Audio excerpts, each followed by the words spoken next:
Right now on IUSTV News, a $200 million addition to Indiana's child care program. And a look into Bloomington's upcoming primary elections, what you need to know now. But first, how an Indiana initiative is setting up a connection with Israeli technology startups. We've got some light rain showers and rising temperatures this week. I'll tell you what you need to know coming up.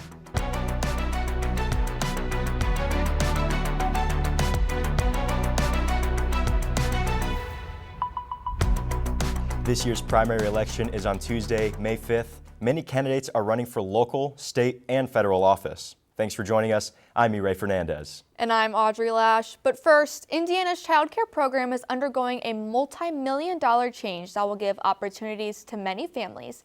Let's take a closer look.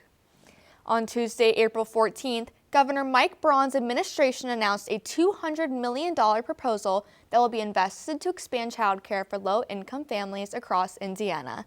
The funding will be invested into the Financial Responsibility and Opportunity Growth Fund to expand access to Child Care and Development Fund vouchers. The Child Care and Development Fund is a federal program that helps low-income families pay for child care so parents can go to work or school. The fund currently serves about 43,000 children in Indiana. Infants, toddlers, and siblings of current voucher holders are prioritized according to the governor's office. The millions of dollars will allow Indiana to bring enrollment back up to 57,000, bringing 14,000 children off the wait list. A 64-year-old man is on probation after trying to meet up with a 13-year-old girl for sex. Police say the case was part of an undercover sting operation where officers posed as a minor online. James A. Raber pleaded guilty to attempted child seduction, a level 4 felony, as a part of a plea deal. In exchange, the state dismissed his level 1 felony of attempted child molestation. He was sentenced to 8 years of probation and must follow strict conditions, including registering as a sex offender and having no contact with minors. Early voting for Indiana primary elections began on April 7th, and several Bloomington residents have taken to the polls. Our Graham DeWitt has more on some of the major Bloomington and Monroe County elections. Graham? Thanks, guys. Well, many eyes are focused on the midterms coming November 3rd. Primary elections are just as important for determining candidates. And although many local positions only have one candidate running unopposed, there are some races worth highlighting. One race worth mentioning is Bloomington State Representative, District 61, where incumbent Matt Pierce is facing his first primary challenger since 2004. Another is Monroe County Clerk, where incumbent Nicole Brown is not seeking re-election. This position comes with many responsibilities. People come to the clerk's office to get their marriage license, to pay fines, to pay judgments, to file protective orders, to get paperwork, documents certified, to change names. And we're also, our biggie is the elections. Other offices with notable primaries include Monroe County Assessor, who determines assessed property value, a county commissioner spot, who oversees maintenance in the county, and the prosecuting attorney, who will represent Monroe County in legal matters. Although primary elections aren't as big as general elections, they can carry more weight, especially in Bloomington and Monroe County. The county overall has 85% of the registered voters are Democrats. So really, whoever ends up being selected, they basically have a cakewalk through the general election. For this reason, among others, candidates want great turnout for these elections as well. These people represent you. You have a voice in this community, so you need to get out there and vote. In-person early voting is still open until May 4th at noon, the day before Election Day, located at the Election Central at 501 North Morton Street in Suite 101. Early voting hours are 8 to 6 on weekdays and 9 to 4 on Saturdays. If you're voting in person, whether early or on Election Day, bring along a federal or state-issued photo ID. Voters must also check their precinct to ensure they vote at the correct location if voting on Election Day. That's all from me here at the Wall. Back to you at the desk. Governor Mike Braun announced a $60 million investment and commercialization partnership with Israel. Iron Nation Indiana aims to connect Indiana companies, healthcare systems, universities, and communities with Israeli technology startups. The Indiana Economic Development Corporation says the partnership will give Israeli tech startups the ability to start headquarters in Indiana. The IEDC will release information about partnerships and opportunities at a later date. All right, let's turn to weather now. I feel like the weather this week has been so up and down and back and forth. Like, I don't even know what to think. Yeah, I know. It was really rainy this weekend. What can you see moving forward, Peyton?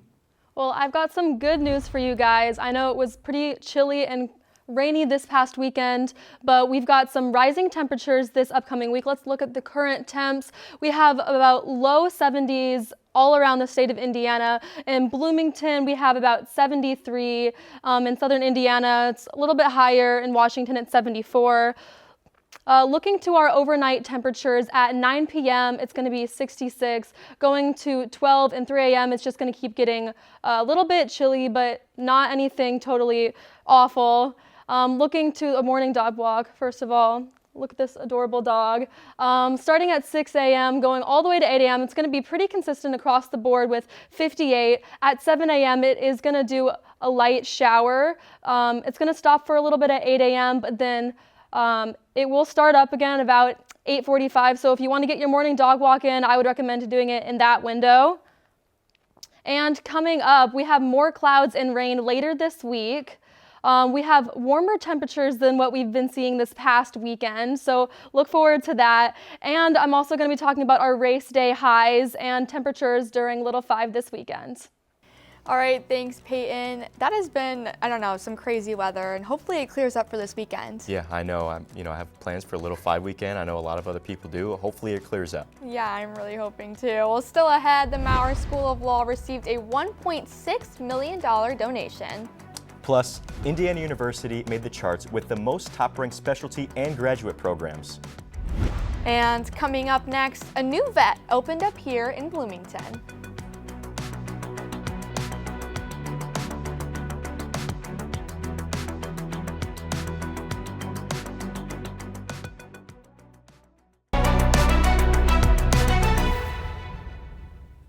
Last month, a new emergency veterinarian clinic opened in Bloomington. This vet hospital is called Pitties and Pals. Dr. Cammie Graber is the owner and on-site doctor. She provides services such as diagnostics, surgery, and other urgent care. The clinic is open 5 days a week, including weekends. The hours are posted on the Pitties and Pals website. Indiana University leads the state with the most top-ranked specialty and graduate programs. According to the 2026 U.S. News and World Report, the O'Neill School of Public and Environmental Affairs leads the pack with their Masters of Public Affairs programs, ranking #1 in the nation. Programs like Public Finance and Environmental Policy are ranked first, while others like Social Policy are ranked in the top 5. The Kelley School of Business Master of Business Administration program is also ranked #7 among public universities. A new online training program at Indiana University is aiming to help more people respond to opioid overdoses. Indiana University is offering a free online training that teaches people how to recognize and respond to an opioid overdose. The program, called Citizen Opioid Responders, trains users to administer naloxone, a life-saving drug that can reverse the effects of an overdose. Officials say the training takes about 30 minutes and can be completed online at any time. The program also connects users to free naloxone through local health departments. Whether it's your neighbor or a stranger at a Starbucks, right? If you get trained and can recognize and you happen to be carrying naloxone, you can make the difference. If you'd like to take the online training, visit prevention.iu.edu/projects/naloxone. Well, Mireille, I know this past weekend was really rainy, but you had a fun time here in Bloomington. Yeah, I did. I was able to visit the local Bloomington community market and talk to just some farmers about, just their process and everything. So check it out. Rain or shine, the market doesn't stop. Even with rain falling through the morning, vendors set up in downtown Bloomington, selling produce, goods, and sticking to their routine. Because for many of them, a day off isn't really an option. Oh my gosh, it's so important. Like, this is so good for us. Like, if we don't come here, then we don't make a living, and it's so great that we have this area to do this and we're able to just sell to everybody and get our name out there, because some people don't even know that there's farms around here. While vendors depend on the market for their livelihood, the community depends on it for something else: access to fresh food and a space to gather. It's a great place to not only get fresh produce and honey and meat and eggs and flowers and all the things that are produced by the bounty of southern Indiana, but also to see your neighbors, It's just a real community gathering. It's an event to be part of the city and be part of our region. But even in the rain, vendors say the community continues to show up. Bloomington is amazing community for the farmers market. They are very supportive. They come out in the rain. They are very loyal to show up and support the farmers market. In Bloomington, rain can't wash away this market. For IUSTV News, I'm Mireille Fernandez. The community market takes place every Saturday from 8:30 in the morning to 12:30 in the evening. An anonymous group of donors donated nearly $1.6 million to the Maurer School of Law, and each student would receive $10,000. Law School Dean Christina Ochoa told students the $1.6 million would be split between students graduating from IU's Juris Doctor program. The program has 154 students in the senior class and provides a 3-year professional doctorate that is required to practice law. This generous donation helps students with their financials and education. Well, Peyton is back at the desk now. Obviously, it's a really busy weekend. It's Yes. Little 5. You know, obviously, you have a lot of plans. I don't know. You have any plans? Oh yeah, all Yeah. week. Yeah, I'm sure everybody on campus has plans, but they look at the forecast a little earlier this week and they saw that there could be some possible storms. What can you tell us? Well, I've got some good news and I have got some bad news about the weather this Friday and Saturday, I know. So looking at Friday, 10 a.m., it's going to be pretty cloudy, starting off at 68. Going into noon, it's going to be 71, and that's going to be about the high of that day, which take that as you will. It could be good, that can be bad. But starting at 5 p.m., it's going to start raining a little bit and the temperatures are going to start dropping. I know the women's race starts at, I think, 4 p.m. that day, so that'll be about in the middle of the race, so definitely not good. Looking into Saturday, we do have better temperatures. Starting at 10 a.m., it's cloudy and it's 61, and then going all the way towards 5 p.m., the temperatures keep getting higher. The sun comes out. I think the high will be 72 that day, so perfect for race day. And then zooming out to the entire state on Saturday, the high in Bloomington will be about 72. Southern Indiana, the highs will be about 74, 73 in Bedford, so pretty good overall. And yep, that's going to be about what we're feeling Little 5. So how are you guys feeling about that? I'm so excited. It should be a great weekend. It'll be a great weekend, and hopefully we have some good weather. Well, thank you, Peyton. Next in sports, we're just days away from the 75th Little 500. Plus, several Hoosiers look to hear their names called at the upcoming NFL Draft. Our Jason Lee will break it all down when we come back.